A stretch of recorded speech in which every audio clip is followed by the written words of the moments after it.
Ako si Rica Alonte Mabini ng Kuwait, kaagapay ng serbisyong OFW. Serbisyong OFW. Narito na ang programang Agapay ng mga Pilipinong manggagawa sa ibang bansa. Hatid ng FEBC Radio TV at ng Global Filipino Movement. Serbisyong OFW. Ang programang ito ay napapakinggan sa 1143 DZMR Santiago, Isabela, 1116 DXAS Zamboanga, 1233 DYVS Bacolod, Pinoy Connection, FEBC Radio TV YouTube channel, Signal Cable Channel 185 sa pakikipagtulungan ng GCTV at sa inyong himpilang 702 DZAS FEBC Radio TV, Agapay ng Sambayanan. Happy Friday, kaagapay! Good morning, good afternoon, at good evening sa iyo na nakikinig sa Middle East countries, sa Amerika, sa Europe, at sa iba pang bahagi ng Asia. Tayo po ay maglilingkod muli sa ating mga kababayang OFWs at maging sa kanilang pamilya. Samahan niyo po kami sa isang oras ng makabulong payo para sa mga overseas Filipino workers. Ito po ang inyong lingkod, Pastor Roman Guevara ng Rise Up Church sa Dubai, United Arab Emirates. Halina, samahan niyo po kami na maglingkod sa ating mga kababayang Pinoy sa ibayong dagat at 10 ng kanilang mga pamilya dito lang sa Serbisyong OFW. FEBC Radio TV, miyembro ng Kapisanan ng Broadcaster ng Pilipinas. Samahan niyo po ako para sa ating opening prayer. Aming Diyos at aming Ama, muli po kami lumalapit sa inyo sa oras na ito, sa araw na ito upang magpasalamat sa pagkakataon na binigyan niyo po sa amin upang makapakinig, makapanood, makasalit, makapag-attend ng gawain na ito. Lumalapit po kami sa inyo, Panginoon, ng buong pagpapakumbaba, seeking forgiveness for all of our sins, for everything that we have thought, said, and done. Forgive us, Lord. Patawarin niyo po kami, Panginoon, sa lahat ng aming mga naisip, nasabi at nagawang mga kasalanan. Purify your people, O God. Purify our hearts and our minds. Renew our minds. Turn them into the mind of Christ. Transform our character that may be Christ-like. At nawa, sa aming pakikinig, panonood, pagsali, pag-attend, pag-participate, ay maranasan po namin ang presence and power of the Holy Spirit of God. Puspusin niyo po kami, Panginoon, ng inyong love, joy, peace, and strength. Magkaroon po kami ng spiritual restoration, spiritual renewal, spiritual revival, spiritual breakthroughs. Ma-recharge po muli ang bawat isa po sa amin. And we surrender all to you, God. Lahat po ng aming mga iniisip, iniintindi, dinadalang mga problema sa buhay. And we resist, reject, and rebuke all the works of Satan. In Jesus' name, and we declare him powerless, hindi siya magtatagumpay sa buhay ng iyong mga anak. But we praise your name, Lord Jesus. Itinataas po namin niyo pong dakilang pangalan, pinapupurihan ka namin at pinapasalamatan at maging sa oras na ito, lahat itinadakila as we pray. All of these things we pray in the name of the Father, the Son, and the Holy Spirit. In Jesus' mighty name, this is our prayer, and all God's people say, Amen. Papaano ba maging OFW sa Middle East? Napakarami na pong mga OFWs sa iba't ibang bansa, sa iba't ibang panig ng mundo, sa halos lahat na ng kontinente sa mundo, meron ng Pilipino. Ngunit, iba pa rin ang Middle East. In fact, collectively, no? Pag pinagsama-sama mo lahat ng mga bansang nasa Middle East, masasabi pa rin na dyan yung pinakamalaking concentration ng mga Pilipino outside of the Philippines. Dyan pa rin yung pinakamalaking populasyon ng mga OFWs sa Middle East. At bukod sa maaari na may mga nanonood sa atin ngayon, no, ng mga OFW na nasa mga bansa sa Middle East, ilan din sa mga nanonood sa atin, dating mga galing sa Middle East, kahit na nasa ibang mga bansa na kayo ngayon, pero doon kayo nag-umpisa. O di kaya kayo'y nagpurgod na sa Pilipinas at dati kayo OFW sa Middle East. At ito for sure talaga to, especially in the last 30 years. Napakarami, no? Nakapag-aral, nakapagtapos, nakapagnegosyo, nasuporta ng buong pamilya kasi may nag-Middle East in their family. Tulad ko, ako, when my father went to Saudi Arabia, when my late father went to Saudi Arabia in the early 80s, kaya kami mga magkakapatid, ang nanay ko, binuhay kami ng aming father dahil sa kanyang pagiging isang OFW sa Middle East. And again, even to this day, patuloy pa rin ang pagdagsa ng mga kababayan natin sa mga bansa sa Middle East. At maging ang inyong lingkod ngayon, bukod sa ako'y nagpapastor ng church sa Middle East, ako rin po ay isang OFW sa Middle East. Kaya excited din akong i-share sa inyo ang ating topic for today, ang discussion natin for today, na nawa ay kapulutan natin ng aral at inspirasyon. As we discuss this, yung paano ba maging OFW sa Middle East. I have lived in the Middle East for 17 years and I've been to many countries in the Middle East, visited and spoke to and ministered to many OFWs in various countries in the Middle East. And mula dun sa collective experience na yan, magagaling yung sharing din natin for today. But as we begin with our discussion, itong paano ba maging isang OFW sa Middle East, nais ko lang i-review muna kayo, unang-una, sa mga bansang bahagi ng Middle East. At kung ilan ba yung estimate, no, ng mga Pilipinong nandoon sa mga bansang yan sa kasalukuyan. So for example, pag sinasabi nating mga bansang bahagi ng Middle East, number one na syempre dyan ay ang Saudi Arabia or ang KSA o yung tinatawag na Kingdom of Saudi Arabia. Na sa kasalukuyan, may 1 million, between ano yan, 800,000, 900,000 to 1 million ang ina-estimate na dami ng Pilipino na nandiyan dyan sa Saudi Arabia. And for many decades, pag sinabi mong Middle East, agad-agad, ang iniisip ng marami sa Pilipinas, Saudi Arabia lang yun. In fact, kahit hindi naman talaga siya sa Saudi Arabia, kundi sa iba pang mga bansa na babanggitin natin today, ang iniisip lang nung araw ng mga tao, basta Middle East, sa Saudi yun. In fact, we still have memories of yung mga balikbayan mula sa Saudi, lalo na yung mga tatay, na pag umuwi mula Saudi, either bakasyon o magpupurgod sa Pilipinas, naka-maong jacket, tapos naka-maong jacket at may balot na balot ng ginto ang leeg at pati ang kanilang mga kamay with rings or bracelets, bukod pa dun sa mga bit-bit na mga chocolates. This has been like the stereotype of what an OFW from Saudi Arabia is. At saka yung yung may bigote. I remember my late father, no, when he was very new in Saudi Arabia, yun yung mga pictures na sinesend sa amin na siya naka-maong and maong jacket, and yes, meron siyang makapal na bigote ng mga panahon na yun.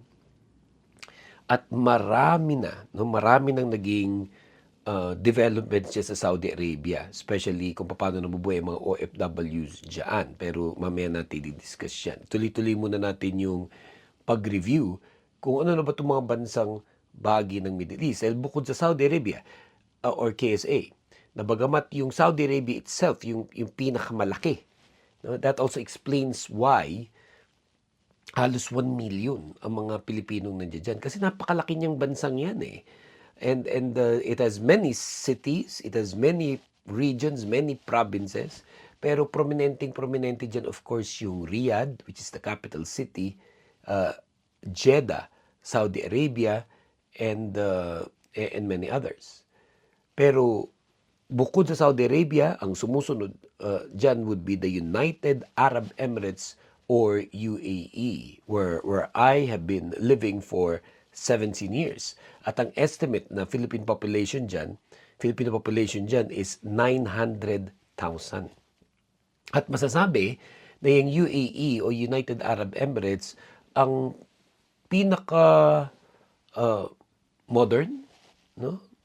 Pinaka-modern sa lahat ng mga bansa in the Middle East. At kaya tinawag na United Arab Emirates yan. Dahil ang bansang ito ay napaka-unique. Though it has a main ruler, but the United Arab Emirates comprises of 7 emirates or like 7 cities, which includes yung capital niyang Abu Dhabi, kung saan nandun yung main ruler of the entire country. And then you would have Dubai, siguro yung pinaka-famous na city in the UAE. You would have Sharjah, you would have Ajman, Ras Al Khaimah, Fujairah, and Quwain. No? Yan yung tinatawag na 7 emirates of the UAE. Each having their own royal families, ruling them, each having some unique rules and regulations, but under one country and under one main ruler that's coming from Abu Dhabi. Yan yung UAE or the United Arab Emirates. And then sumusunod dyan, na kilalang kilala rin among Filipinos, of course, now would be Qatar.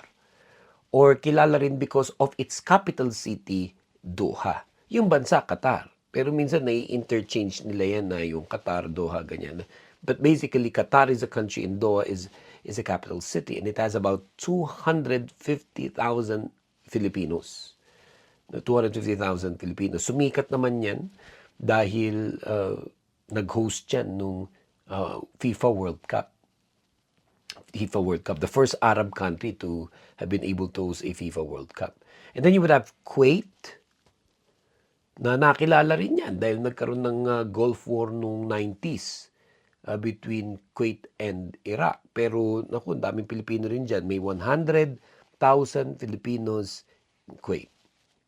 And then lesser known, but still may mga Filipinos dyan would be Oman, having 45,000 Filipinos. Lately, medyo nalagay din yan sa balita dahil sa mga kaguluhan na nagaganap in the Middle East because of the Strait of Hormuz. Isang maliit na body of water, pero dun dumadaan ang tinitindang oil and gas ng mga nabanggit na mga bansa. Pero magkaharapan yan eh. Oman on the other side and then Iran on the other side. No? Sila yung in a sense, in control of the Strait of Hormuz, which is of course being dominated by Iran right now. And then you have Bahrain, also with an estimate about 40,000 Filipinos. Yung mga nabanggit kong bansang yun, yung Saudi Arabia, UAE, Qatar, Kuwait, Oman, Bahrain.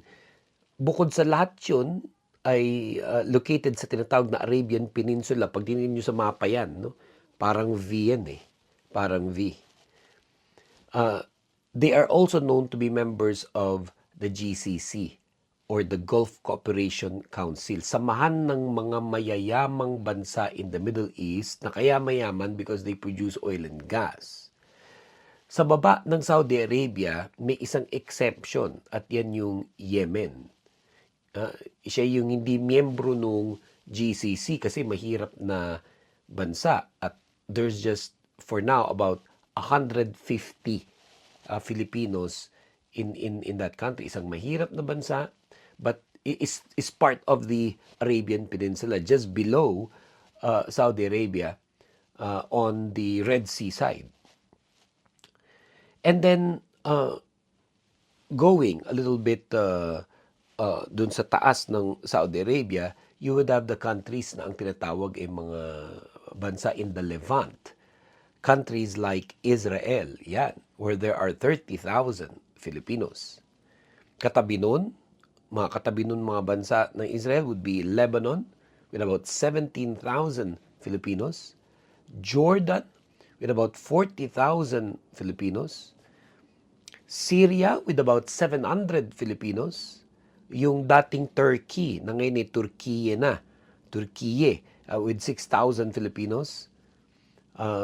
Sometimes people don't want to include Turkey with the Middle East because it's like it has one foot in Europe and then one foot in the Middle East. But for the purposes of our discussion for today, sinasali pa rin natin sila sa Middle East. And then of course you would have Iraq, about 1,600 Filipinos, at pati yung balitang-balita ngayon dahil nagigera sila ng Amerika at ng Israel, ang Iran with about 1,200 Filipinos. Yung Iran at saka Iraq, Syria, yan. Halos magkakatabi yan. Pero yung Iran at Iraq, kasama sila doon sa tinatawag ng mga bansa na nakapalibot sa Persian Gulf. At mga mayayaman din sa oil and gas, yung Iraq at saka Iran. Yun nga lang, dahil sa dami ng mga kaguluhan sa mga bansang yan, paulit-ulit na gera sa mga bansang yan, they are not as established, they're not as modernized, they're not as economically prosperous as dun sa mga naunang mga bansang nabanggit na nasa GCC. Di lalo na yung Lebanon, Jordan at saka Syria. Hindi mo masasabi mga mayayamang bansa yan. Pero may mga Pilipino pa rin. And again, later, tatalakayin natin bakit nga may mga Pilipino rin dun sa mga bansang yun. Dahil having mentioned these countries, yung mga bansang yan, sinasabi natin, ito yung pwede masabing bahagi ng Middle East. No? Ulitin lang natin, Saudi Arabia, UAE, Qatar, Kuwait, Oman, Bahrain, Yemen, Israel, Lebanon, Jordan, Syria, Turkey, Iraq, Iran. Ano ba yung mga trabaho ng mga Pilipino sa mga bansang yan? Ano yung mga trabaho ng mga Pilipino sa Middle East?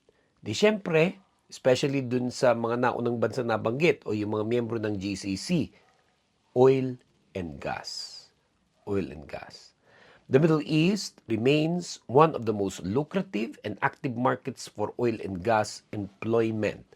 And mega projects and large-scale upstream and downstream expansions driving demand for international talent.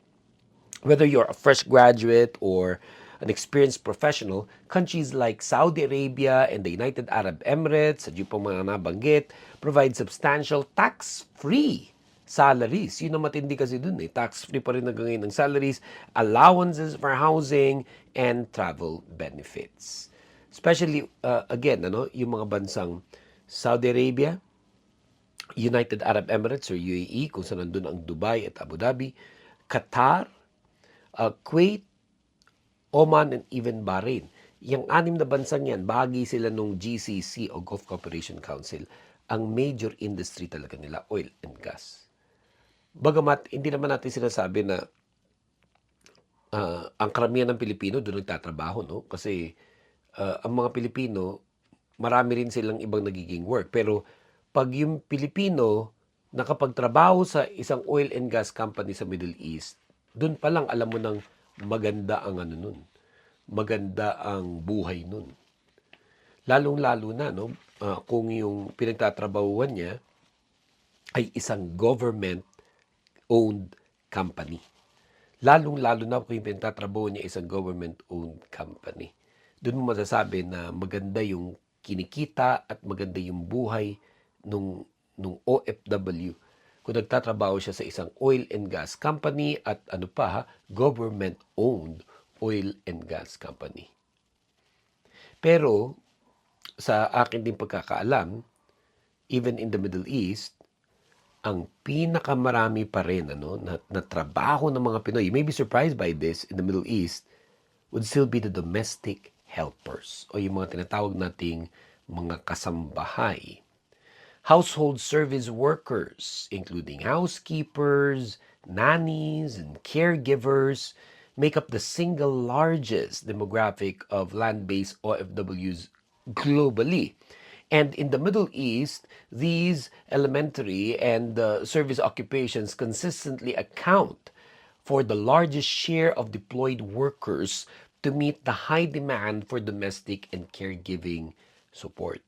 So again, you would find Filipinos working as domestic helpers in places like bukod yun sa mga nabanggit, yung mga bansa nasa GCC, pati yung Israel, Lebanon, Jordan, Syria, Turkey, yung Iraq, Iran, and even Yemen. And even Yemen. Kaya may mga Pilipino dun sa mga bansang yun kasi nagiging kasambahay sila dun. Although personally, kung yun na rin lang ang magiging trabaho, I would still recommend kung magiging kasambahay, wag na dun sa Middle East. Dahil ako, bisita ko rin ang ibang mga bansa kung saan nagiging kasambahay ang Pilipino. Iba pa rin yung maging kasambahay, for example, in Hong Kong, and even in Macau and Singapore. Kaya kung yun ang option na kinukonsider mo, I would still recommend. Rather than be a domestic helper in the Middle East, be a domestic helper in either Hong Kong, Macau, or Singapore. However, yun nga yung sitwasyon.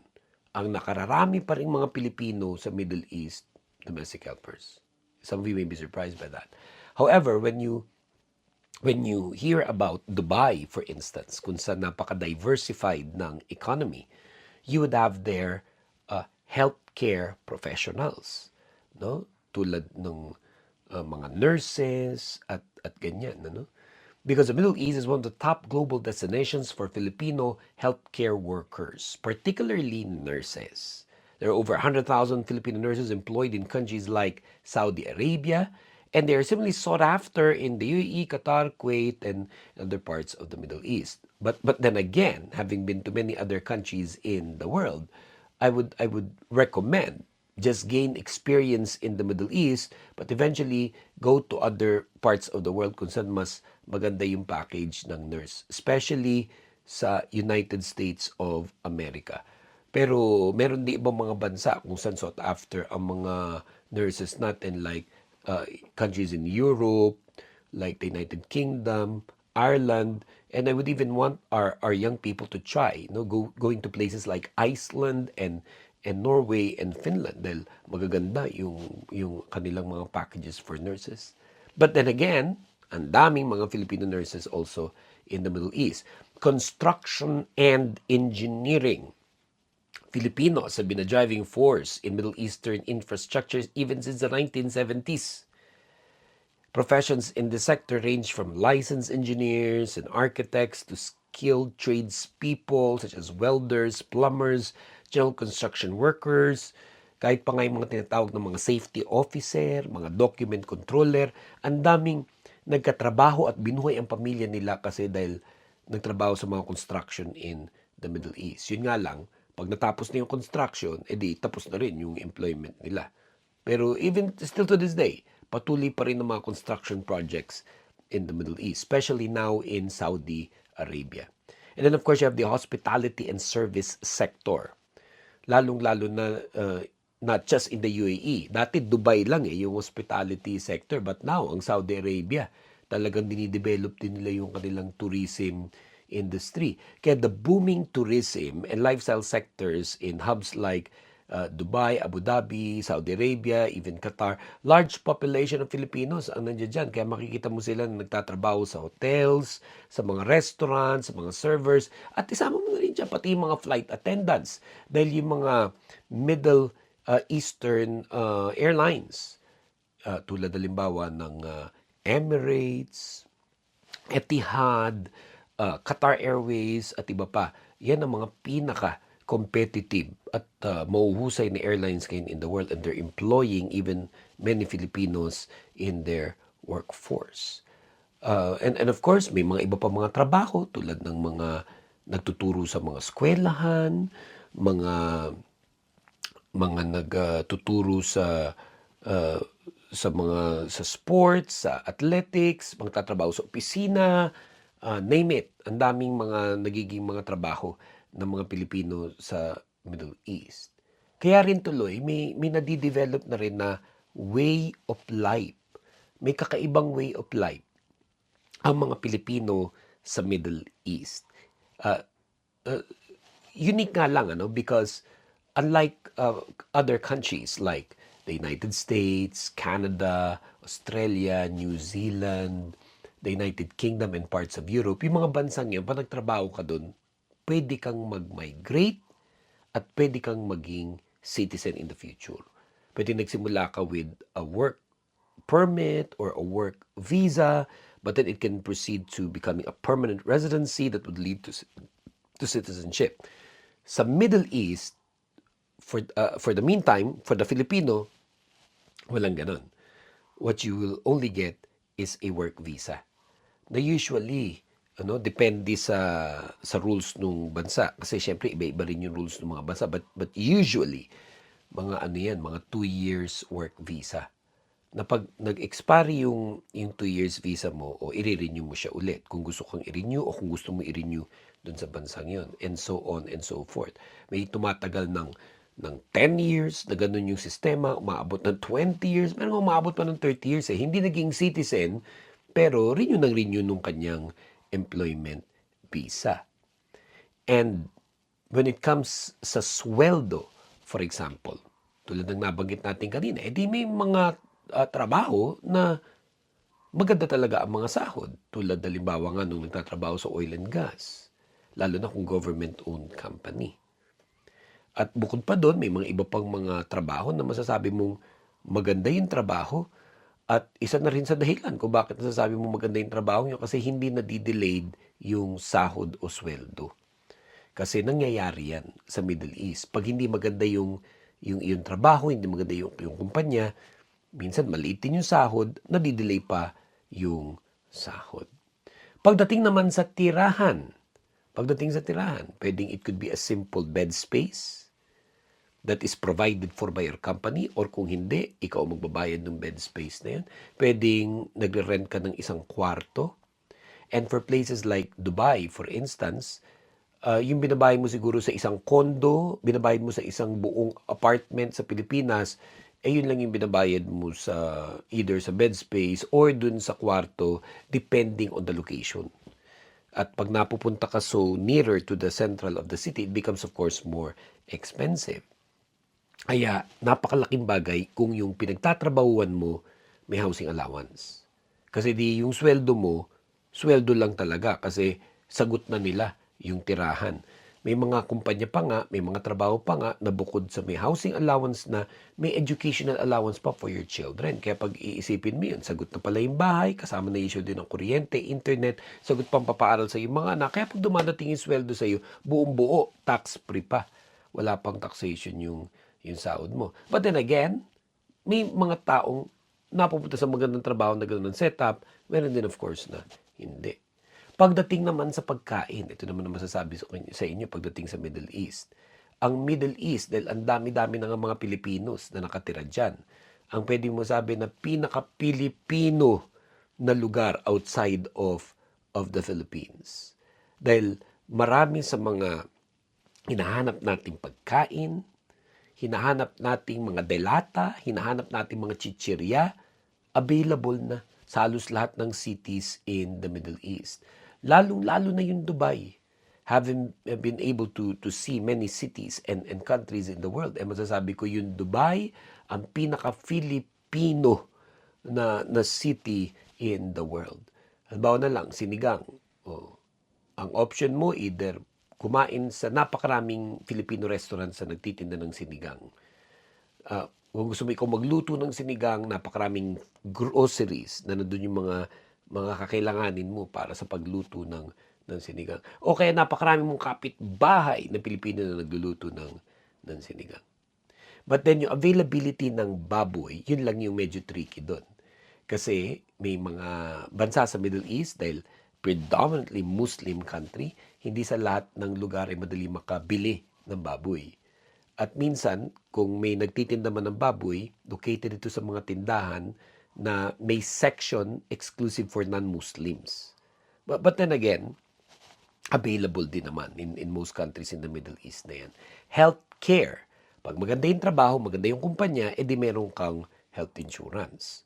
At karamihan din naman ng mga health facilities ngayon sa Middle East are world-class. Entertainment. Marami nang nagko-concert dyan ng mga foreign and Filipino artists almost every year. May mga nakaschedule na foreign and Filipino artists na dumadayo para mag-concert. Of course, mga sinihan and opera houses there's just so much art and culture now in the Middle East as well. Sports, ang Middle East, dahil nga isang katerba mga Pilipino diyan. Di isang katerba din na nagpapaliga diyan ng basketball, nagpapaliga ng volleyball, at iba't iba pang mga sports activities. Ang dami ring beaches, so people can always go to the beach to swim. Religion naman, na bagamat predominantly Muslim yung buong region, pero halos lahat na inaalaw na mag-practice ng Christian faith, inaalaw ang mga Christian gatherings. Even Saudi Arabia, na for the longest time ay naging mahigpit pagdating sa bagay na ito, ay unti-unti nang lumuluwag at nagkakaroon na ng konting freedom. Hindi naman lubos na freedom in the practice of religion, pero masasabi mong if you're a Christian and you go to the Middle East, makakapag-worship ka pa rin ba? Makakahanap ka pa rin ba ng church? Makakapag-Bible study ka pa rin? The answer is yes. No, the answer is yes. Hindi nga lang pareho nung paano kalaya in the Philippines and in Western countries, but the answer is yes. In fact, napakaraming mga Pilipino nga dun nakakilala sa Panginoon sa Middle East, dun na-train at naging mainit sa ministry at dun pa naging pastor. Ang daming mga churches sa Middle East nagplant ng churches in the Philippines and other parts of the world. Kaya pag pinag-uusapan yung tungkol sa pananampalataya, ibang level din. And in another video, in another program, we will talk more about that. Politics nga lang, dahil karamihan yan ay mga run by royal families, no, and monarchical rule, hindi mga democracies yan. Kaya hindi po pwede sa mga bansang yan yung mga political protest, at lalong hindi ka kumukontra sa gobyerno dun ng mga bansang yan. They're very strict concerning that. And also, in the use of social media, you can do social media, no, tulad ng Facebook, TikTok, YouTube, Instagram, and the rest. Yun nga lang, hindi ka pwede mag-post sa social media ng anything against their official religion, which is Islam. You cannot post anything against their government. At hindi rin ini-encourage na mag-post ka ng mga political post even of your own home country. Dahil ang isa sa pinapahalagahan ng karamihan ng mga bansa sa Middle East, yung safety and stability ng kanilang mga bansa. Dahil sa totoo lang naman, no, sa dami ng mga napunta ko na rin sa buong mundo, pero karamihan ng mga bansa sa Middle East, especially yung mga nasa GCC, yung Saudi Arabia, UAE, Qatar, Kuwait, Oman, Bahrain, yan, yung mga bansang yan, yung bansang yan. Masasabi mo, yan yung mga pinaka-safest na mga bansa sa mundo. Kaya rin napaka-strict nila pagdating sa paano ka nagpo-post sa social media, paano ka nagpo-post tungkol sa politics and even with religion. One thing that I could say, no, is kaya naman, di ba? Hindi magiging miserable ang buhay mo kung wala kang gagawing kalokohan. Okay ka lang na nasa Middle East. Hindi magiging miserable yung buhay mo. Nalalaman mo kung ano yung parameters mo, kung hanggang saan ka lang pwede. Ngayon, pag ikaw ay nagtrabaho sa Middle East, di ba? Naranasan mo yung magtrabaho sa Middle East, yan yung lifestyle sa Middle East. Ano pa yung mga options ngayon ng mga Pilipino na nasa Middle East? Of course, option yung magtagal dun sa bansang yun. Kung saan sila unang napunta o kung saan sila nagkaroon ng magandang trabaho. May mga kilala ko talaga na umabot ng hindi lang 5 taon, 10 taon. Like myself, hindi ko na makakala, abutin ako ng 17 years. Pero may umabot ng 20, 25, even to 30 years. Yung iba, option nila yung lumipat sa ibang bansa sa Middle East. Whether dahil natanggal na sila dun sa trabaho nila, pero may opening in another part of the Middle East, lumilipat sila doon. No? Lalo, nasanay na sila doon sa Middle Eastern culture. Nasanay sila sa Middle Eastern ways. Yung iba, lumilipat din sa ibang mga bansa na pwede pa rin sila maging OFW. Halimbawa, places like Thailand, South Korea, Japan, Africa, South America. Itong mga bansang ito, kadalasan hindi ka rin nagiging citizen doon sa mga bansang yun. Pero, pwede ka pa rin maging OFW. Pero, yung sumusunod ang mas madalas na ginagawa ng ibang mga kababayan natin na galing Middle East. Iniisip nila mag-migrate sa mga bansa na doon pwede sila maging citizen. Na after spending 5 years, 10 years in the Middle East, they begin to hear about and research concerning countries like Canada, Australia, New Zealand, the United Kingdom, Europe, and yes, even the United States of America. Kasi nga naman, doon sa mga bansang yun, lalo na kung nasanay ka nang tumira sa ibang bansa, pag umuwi ka sa Pilipinas, hindi mo naman naiisip ang sarili mo na doon mo gusto tumanda o doon mo gusto tumira. Ay attractive sa kanila yung maging citizen in those kinds of countries. And then of course, hindi pa rin mawawala at sa totoo lang, ito pa rin yung majority na nagtrabaho sa Middle East. Ang gusto pa rin ay mag-for good sa Pilipinas. Either magre-retire na, as in wala nang ibang gagawin, naging sapat na para sa kanya yung kanyang savings, okay na siya dun. O di kaya sa pag-for good, magne-negosyo. O di kaya sa pag-for good ay mag-aaral ulit. Okay, nag-for good lang saglit, pero ang totoo babalik ulit sa Middle East o pupunta na naman to another country. Pero, it's not a bed of roses. Meron din talagang nagiging problema ang mga Pilipinong nagtatrabaho sa Middle East. And partially, nabanggit ko yan kanina tulad halimbawa yung madelay ang sahod. Even as early as the 80s, natatandaan ko na yung father ko, my late father, when he was working in Saudi Arabia, nadidelay yung sahod niya. Minsan yung delay, araw lang. Minsan yung delay, weeks. Yung iba, delay, months. At pag nagkakaroon ng mga matitinding mga krisis sa buong mundo, tulad na nangyayari ngayon, dahil sa gyera ng Amerika, Israel laban sa Iran, na apektado yung mga bansa sa Middle East. I know of people na kinaltasan yung sahod nila by 20%, some even by 50%. May kilala pa ako ng mga hindi mo na pinasahod ng kumpanya na hindi terminate, pero hindi po muna pinasahod ng kanilang kumpanya kasi hindi pa bumabalik yung tourism, lalo na kung nagtatrabaho sila sa mga hotels and restaurants. So may mga nakakaranas ng ganun. Hindi naman lahat, pero may mga nakakaranas ng ganun. Meron din of course yung mga natatanggal sa trabaho. Sometimes, pag ikaw natatanggal ka sa trabaho, binibigyan ka ng panahon ng kumpanya mo para maghanap ng bagong trabaho in that same country. Sometimes, hindi. May mga ilan na pag tinanggal ka sa trabaho, ay uwi ka na agad. No? And that would really be troublesome for our people. May mga nababaon sa utang. Because there was a time na napakadali magkaroon ng credit card sa Middle East, napakadali makapag-loan sa mga bangko, o kaya utang sa mga kakilala. Kaya may mga nababaon sa utang na pag hindi nila ito nababayaran, meron din tuloy nakukulong. May mga kababayan tayo na nakulong. At isa na sa rason kung ba't sila nakukulong dahil sa pagkabaon nila sa utang. May mga ilan din na naging TNT. Tapos na yung visa nila, expired na, dapat umuwi na sila sa Pilipinas, pero dahil sa napakaraming mga dahilan at iba't ibang mga circumstances, ay naging TNT dun sa bansang kung saan naroon sila. I myself have had to minister to a lot of these people na naging TNT. And praise the Lord. Marami naman dun sa mga naministeran ko na TNT. Eventually, umayos din ang mga papeles. Nagkaroon ng mga amnesty dun sa mga bansang ngayon, nabayaran yung mga fines nila. At ngayon, may mga maayos ng mga buhay. Meron din mga pumapasok sa mga maling relasyon. Yan ang nakakalungkot.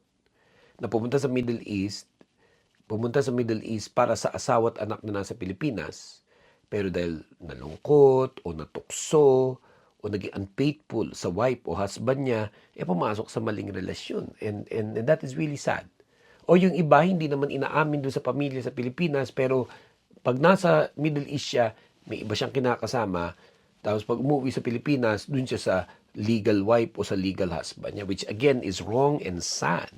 Dahil isa sa mga panira ng buhay talaga yan, yung pag pumapasok ka sa mga maling relasyon. Ang daming OFWs na sira ang pamilya.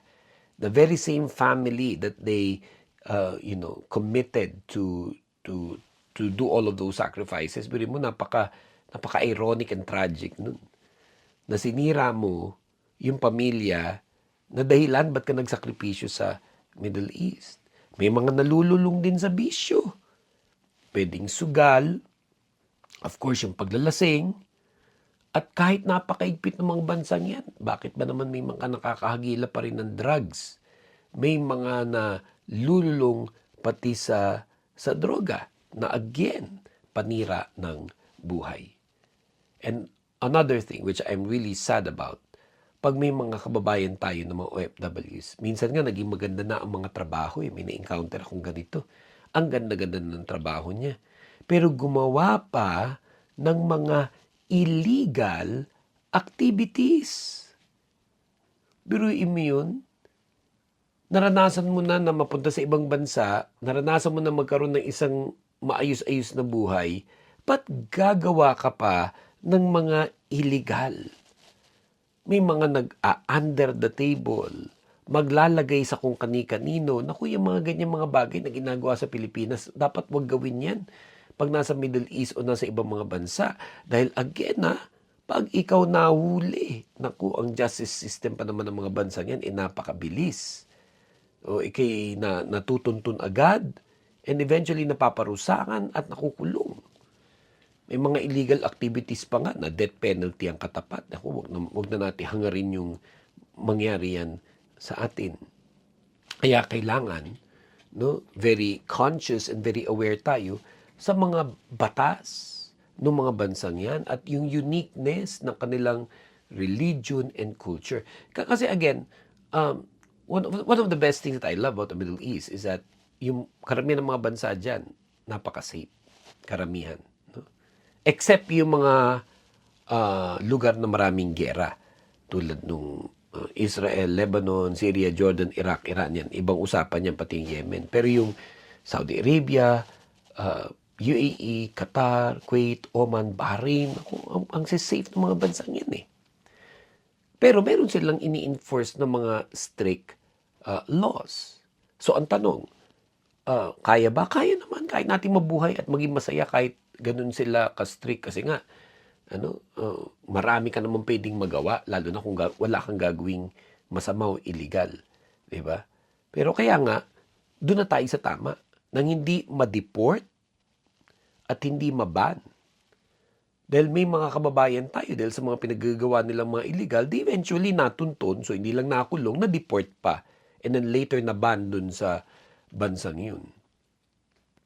Isa pang masaklap, pag hindi naganda para sa retirement at pagpo-for good sa Pilipinas. Kasi kahit gaano kaganda ang kinikita o trabaho, hindi lang naman sa Middle East yan, kundi sa iba't iba pang mga bansa sa mundo. Pero pag hindi mo pinagandaan yung inevitable, which is what? Tatanda tayong lahat eh. At kung paano ka kumikita dati, hindi mo nakikitain yun later on when you grow older. Nagiging problema talaga yan pag hindi nagiging ready. Pero alam niyo, may mga kababayan tayo na malinaw sa kanila eh. Hindi lang sila pumunta sa Middle East para magtrabaho. Yung ilan sa kanila naging malinaw sa kanila na pwede rin sila magnegosyo dun. Kaya may mga kababayan tayo na ngayon ay mga businessmen at businesswomen in the Middle East. At may isa pa. May mga kababayan tayo na either bago sila pumunta sa Middle East or nung nakarating na sa Middle East, na-discover nila yung kanilang unique purpose, mission, and calling in the Lord. Na hindi na sila basta pumunta doon to become an overseas Filipino worker. Nare-realize nila that they're there to become an overseas Filipino witness. To become an overseas Filipino worshiper. Dahil marami rin sa Middle East ang lubos na tinanggap at naunawaan yung Matthew 28:18-20 na utos sa atin ng Panginoon kung saan ang sabi, then Jesus came to them and said, all authority in heaven and on earth has been given to me. Therefore go and make disciples of all nations, baptizing them in the name of the Father and of the Son and of the Holy Spirit, and teaching them to obey everything I have commanded you. And surely I am with you always to the very end of the age. Kaya masasabi ko, marami na naging OFW sa Middle East na dahil either doon sila nakakilala sa Panginoon o di kaya tinanggap yung calling nila sa Panginoon, they got to realize that they have a greater purpose, mission, and calling in the Lord. Whether it is habang nandun sila sa bansa na yun sa Middle East, or pag pinabalik sila ng Lord sa Pilipinas, or pinadala ng Lord sa iba't iba pang mga bansa upang doon magtrabaho, manirahan, o kaya mag-migrate, they carry with them that unique understanding of God's call for us to go and make disciples of all nations. Again, ito yung sinasabi ko sa pagiging unique, sa pagiging isang OFW sa Middle East, na dahil sa konteksto nung pagtatrabaho, ng pamumuhay dun sa mga bansa sa Middle East, nag-rise up tuloy ngayon ang napakaraming mga Christian churches and ministries, Christian pastors and Christian workers sa rehiyon na yan, sa lugar na yan sa mundo, na naging napaka-passionate nila concerning the gospel, concerning discipleship. Alam niyo, one of the things that people know about the Middle East is pagdating ng summer, napakainit dyan sa mga bansang yan. Especially mula April, as early as April, May, June, July, August, September, and even sometimes up to October. Napakainit sa mga bansang yan. Ibang klase yung init sa mga bansang yan. Minsan nga ang biruan namin doon, si Satanas na lang yung kulang sa sobrang init. Magbasag ka ng itlog sa semento. Magiging scrambled egg, magiging sunny side up agad ito. Ang difference nga lang, dahil karamihan doon sa mga bansa sa Middle East, mga mayayamang mga bansa, especially yung Saudi, UAE, Qatar, Kuwait, Oman, Bahrain, yung mga bansa, even Israel, so dahil mayamang bansa rin yan, 24 hours ang AC. Kaya basta nandoon ka sa loob ng bahay, loob ng opisina, loob ng sasakyan, you're fine. 24/7 yung mga AC. Pero yung init na yun, in many ways, is also the description ng nagiging init sa pananampalataya ng maraming mga Christian churches, Christian ministries, Christian pastors, Christian workers in that region. Kaya dun sa tanong na, paano ba maging OFW sa Middle East? Eventually, pag yung OFW yun, may nakapag-aya sa kanya sa isang Christian church doon na ngayon iikot ang kanyang buhay. Doon na siya involved. Kaya napaka-importante sa OFW sa Middle East yung nagkaka-church . Bukod sa doon siya nakakakilala, doon siya nagdi-disciple, doon siya nagiging active, doon siya nagsiserve. Minsan maliit na church lang yan. Minsan nagiging mga malalaking mga churches during their stay. Minsan puro mga Pilipino lang. Minsan napupunta rin sa simbahan ng ibang mga lahi. Dahil yung mga bansa rin sa Middle East, naging melting pot na yan . Ng iba't ibang mga lahi sa mundo. You will find there people from all over the world. Bukod sa Pilipino, napakaraming mga Indiano dyan. O yung mga galing sa India. Maraming mga Pakistani dyan. Bangladeshi, mga Sri Lankan, mga Nepali. And then, maraming galing din sa Africa. No, maraming mga galing sa mga African countries like South Africa, Uganda, Kenya, even places probably that some Filipinos have never heard about, like Angola, like Cote d'Ivoire, Liberia, and so on. And of course, yung mga Europeans, mga Americans, Australians, New Zealanders, mga Asians, melting pot yan in the world. Kaya na-encounter mo ibang mga cultures, at kung napupunta ka sa simbahan ng iba't ibang mga lahi, napakalaki nung nagiging impact din dun sa buhay nung OFW, nung Filipino.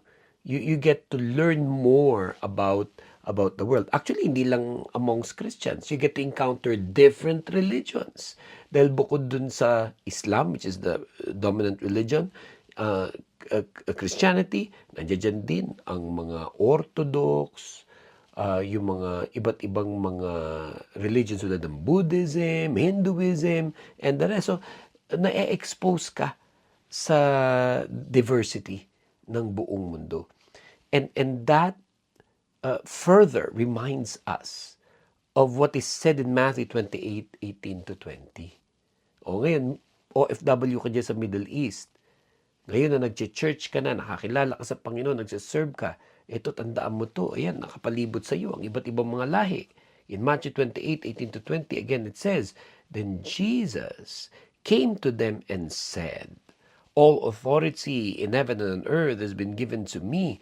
Therefore, go and make disciples of all nations, baptizing them in the name of the Father and of the Son and of the Holy Spirit, and teaching them to obey everything I have commanded you. And surely I am with you always to the very end of the age. Kaya maraming mga OFW sa Middle East nung naging Christian. Diyan sila nakakilala sa Lord, nag-serve sa ministry, at nag-disciple.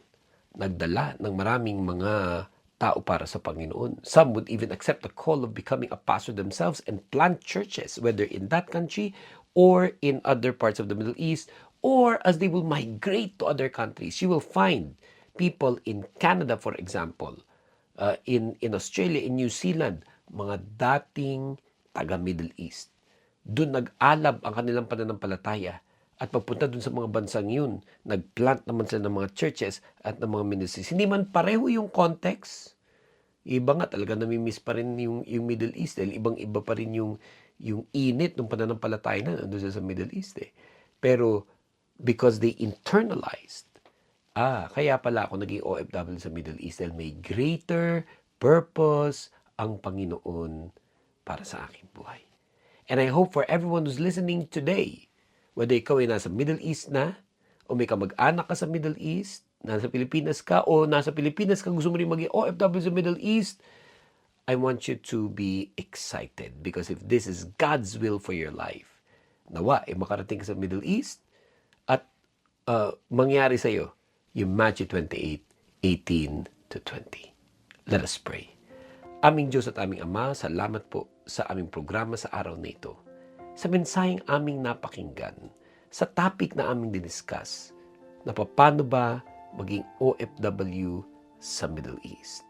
At para sa amin, na mga nasa Middle East na, nagpapasalamat kami Panginoon dahil dinala mo kami sa lugar na yan. Yung iba sa amin ay hindi lang ilang mga taon, kundi marami ng mga taon at dekada na nga ng aming buhay ang na-spend dyan sa lugar na yan.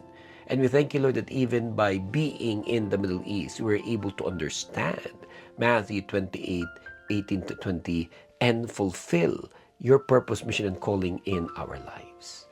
At sa mga nasa Middle East pa, at nagtatanong-tanong kung saan ba sila next, dalangin namin, Lord, na magabayan niyo po sila so that they will be able to move to their next level and be able to carry with them the flames of revival, the passion for the faith, the passion for the gospel as God brings them to different parts of the world.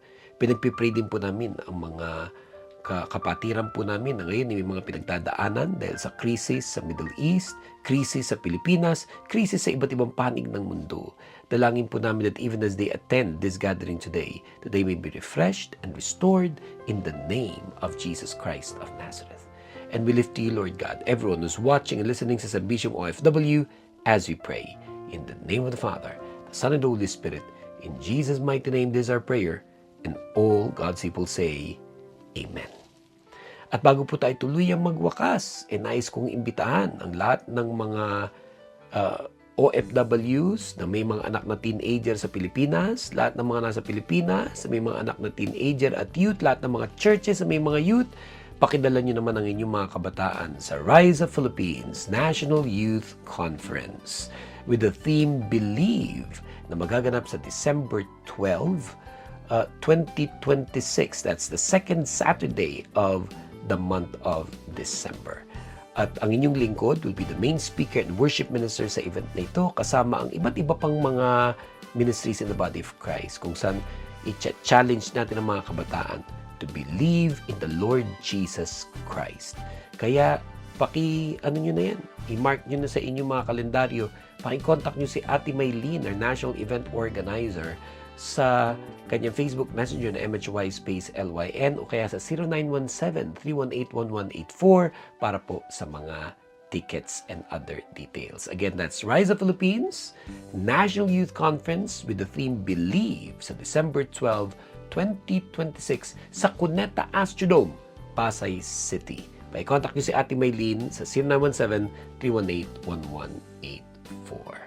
Maraming salamat po sa inyong pagsama sa amin.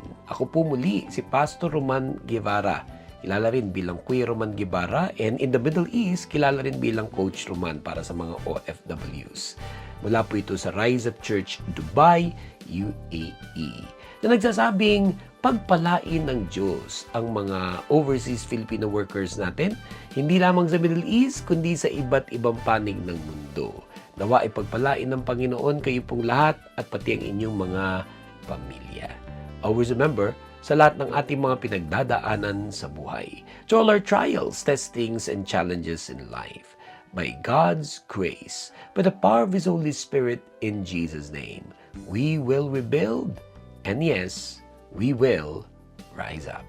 Ako po si Wilma Tiangco, dito po sa bansang Jeddah, Saudi Arabia, kaagapay ng serbisyong OFW. Serbisyong OFW.